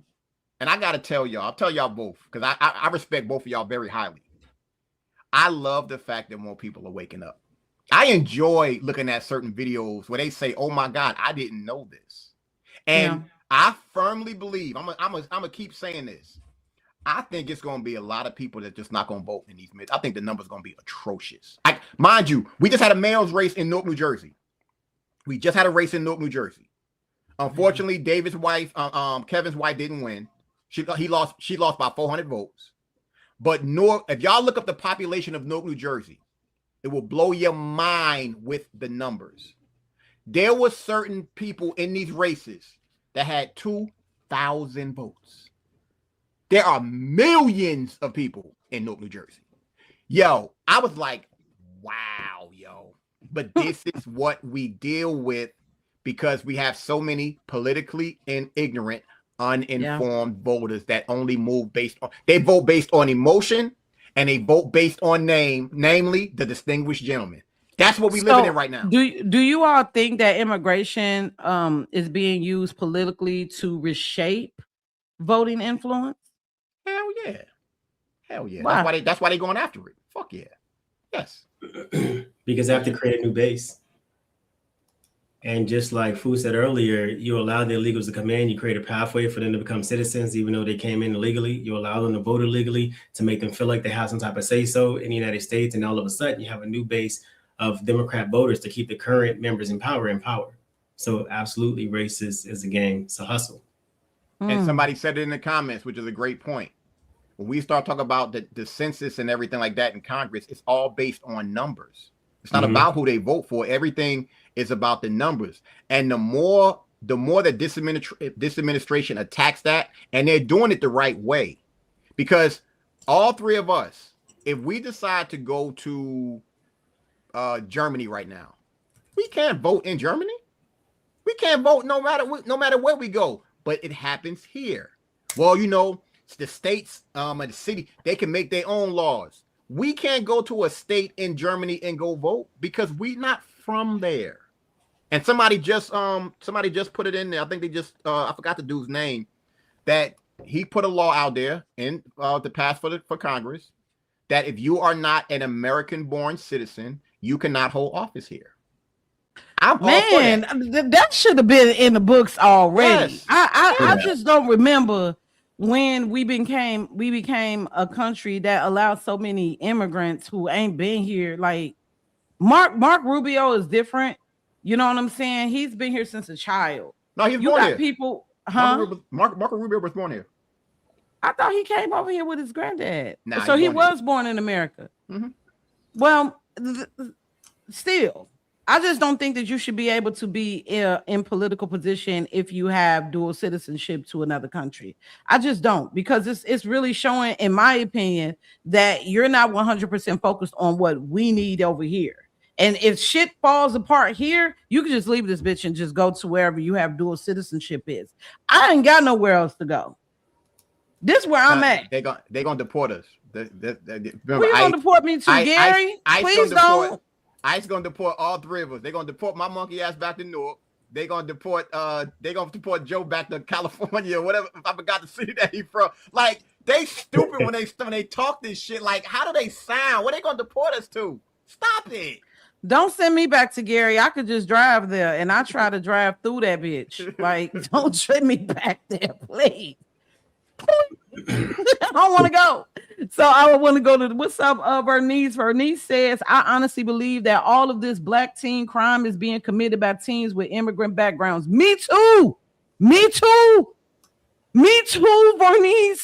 Do y'all remember a couple of months ago down there in Florida, them three, I think it was 3 little boys, and they raped that lady. I'm gonna try not to say the R word, but they essayed that little girl and put rocks in her mouth. They wanted to charge them boys as adults. This happened, I want to say, probably 2 months ago. It was 3 little boys. The little girl had to probably been like 10, 11 years old. And they raped this little girl in a deserted area. They put rocks in her mouth and everything. They wanted to charge these little boys as adults. I could look at those little boys and I could tell you that they were definitely not Black Americans. They were Haitians. Joe. I believe it was in Miami. You're absolutely correct. Joe, I got a question for you, fam. In this, with these upcoming midterms, when the Republicans actually hold on and win these midterms, is the Democratic Party officially dead and done? No, not really. They're going to crash out, but they're not going to be dead. I mean, the game has been going on for a long time. It's just a cycle of everything that's been going on because we don't learn our lessons. Okay. So they'll crash out. They'll let Republicans screw themselves because Republicans get a big head and think they, top dog. And then they'll shift their focus from the people to everything outside of the country and walk around as if they're God's gift to politics. And Democrats will come back and sweep in because people get sick of Republicans, just like people are sick of Democrats. Until we as people learn our lessons and actually learn how to govern and learn that the politicians belong to the people and the people doesn't belong to the politicians, then, we'll be in the same cycle of crap. Like, I feel like right now we're back when, who was that guy? The worst, Jimmy Carter. We're back to Jimmy Carter, back to the, not Kennedy, but the guy who got rid of the gold standard. That's what we are. Nixon. Yeah. Nixon. No, not Nixon. No. You're talking about Woodrow Wilson? No, it's after. Nixon got rid of the gold standard. You can look it up. No, it wasn't Nixon. It was oh my gosh, he was in a wheelchair. The guy that was in a wheelchair. Oh, Roosevelt. FDR. Yeah, FDR. It seemed like we're back in the FDR times, and then it's like we keep recycling, like history keeps repeating itself. It's so mind-boggling to me because a lot of these people are college educated. You know what I mean? You all have the degrees. Some of y'all got doctorates. You feel me? I have no idea in my life why I hear more about Reagan, about FDR, about Obama, Trump, but I don't never hear y'all talking about Andrew Johnson. It's like this motherfucker just got away. Goddamn free. Like the 2 presidents, I feel like every American should absolutely know, aside from every other every other president that we know of, is Andrew Johnson and Woodrow Wilson. why do y'all think that a lot of people don't know about them too? Because a lot of the decisions that they made not only affected Black Americans when you think of Andrew Johnson, but it affected all Americans when you think of Woodrow Wilson. Why do y'all think that people don't know who they are? Because they're afraid. Most people are afraid of history, and when you learn, when the truth is unveiled, now you got to start looking at yourself. When you made that video about Rosa Parks or whatever, and I don't know if y'all saw it, David Banner was just on Cam Newton's podcast, and anytime David Banner do an interview, David Banner be on fire. He started talking about Dr. King on Cam Newton's podcast. Oh my God! And you got people, they don't understand. Like prime example, and I know both of y'all have met celebrities before. People act like these celebrities aren't human beings. People are people. Some people do some fucked up shit. So when you find out your hero done did some fucked up shit, I mean, I know, Pretty know about this.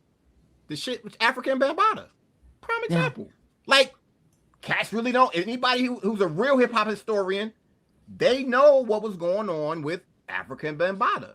But who's really gonna call them out for it? This is the thing, yo. Like, it's sad. It really is sad, and I wish more people would just understand that these people are human. Mm-hmm. Some of them are pieces of shit, and you shouldn't be praising them like that.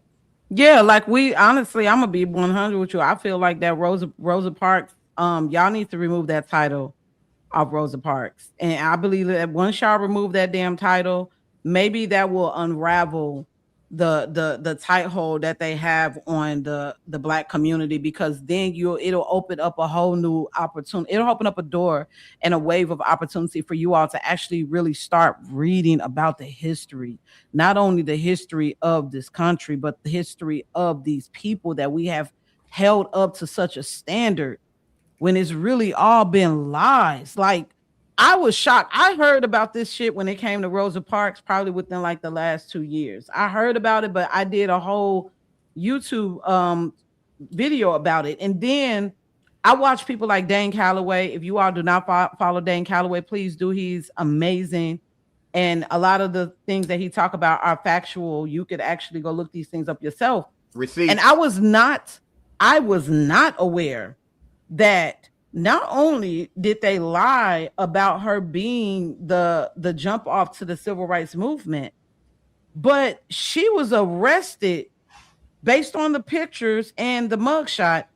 That mugshot was from a year after she got caught on the bus.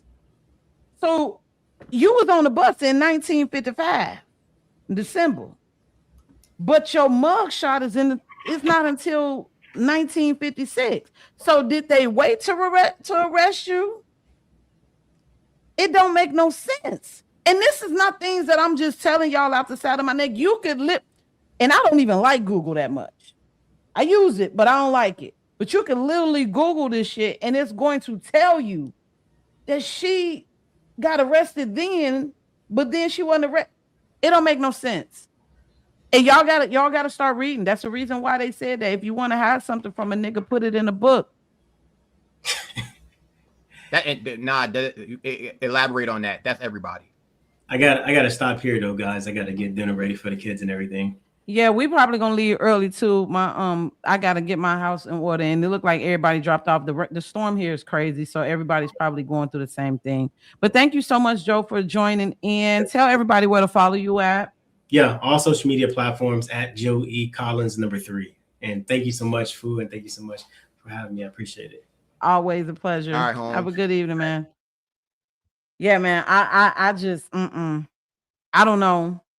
I don't know if what we gonna do, bro.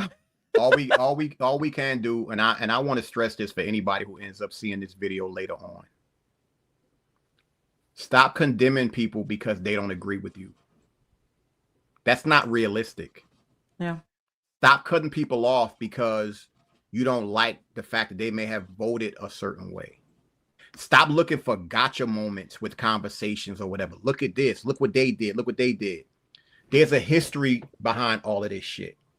When we talk about this topic tonight was about gerrymandering, and people want to automatically the Republicans this, the Republicans that, the Republicans this. What about Maine, Connecticut, Vermont, the whole top right side of the fucking country? All gerrymandered. There is no Republican representation. Why am I not talking about that? So the point that I'm making when I make that statement is this: call it even across the board. Stop sitting here throwing it on one group. No, gerrymandering was created by a fucking Democrat. You want to do that shit? That's a fact. Go look it up. Do I think it should be? It shouldn't be used. Period. Yes. I think you take the name, the fucking party off the shit. Make a person earn your fucking vote. What are they doing?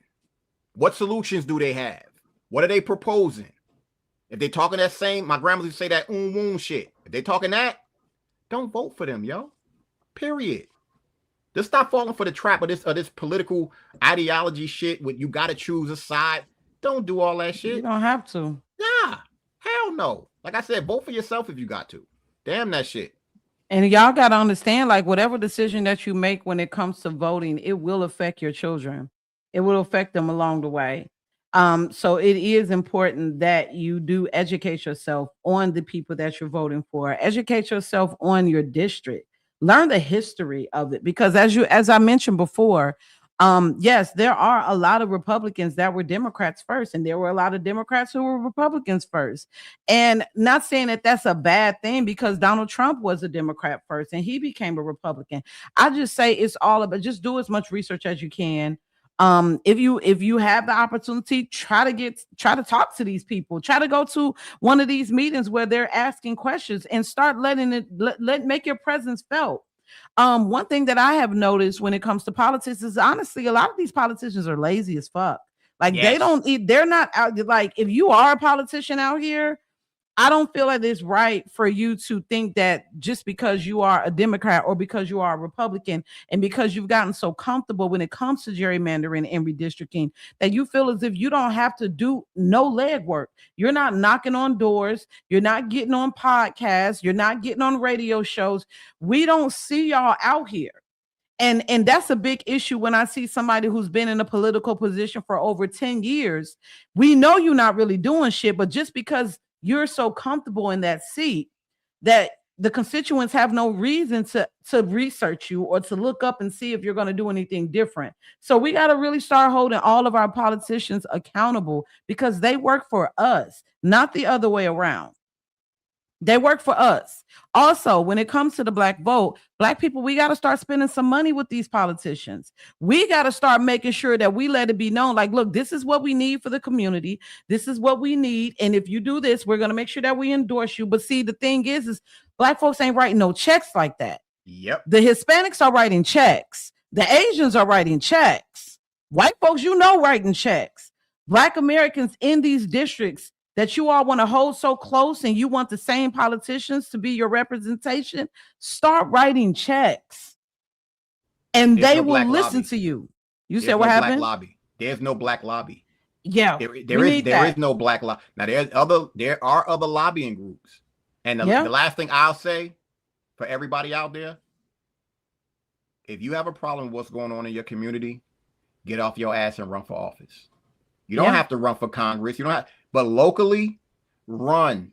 Start learning how things are like how they operate. You'll be surprised.